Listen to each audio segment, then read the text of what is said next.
Moderate your opportunism. Yan. Nauunawaan namin kayo eh. Tatakbo kayo next election eh. Di ba? Nauunawaan namin kayo, re-electionist kayo. Nauunawaan namin na mahigit 90% ng Pilipino Yan. critical doon sa aggression ng China. Yan.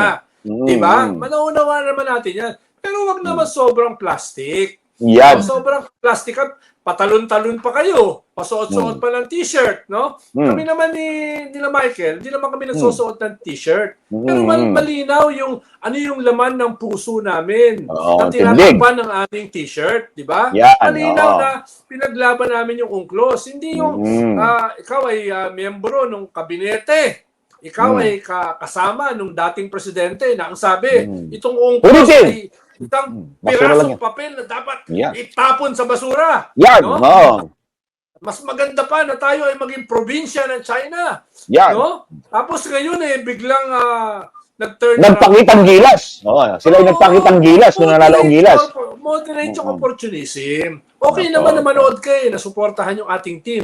Okay naman na sabihin mo na dedepensahan natin yung ating West Philippine Sea, di ba? Yan addition yan eh. Ika sa politika addition. Pero wag naman yung sobra na mga kaplastikan, sobrang opportunism naman, no? Patalon-talon kayo, pasigaw-sigaw, no? Tapos pasuot-suot ng t-shirt. Pero alam naman namin yung laman ng inyong puso, di ba? Hindi naman namin sinasabi ni Michael Ina na kayo ay traitor. Wala. Sinasabi noon, no? Pero ayusin nyo naman, mag-ayos naman kayo, wag naman sobrang plastic.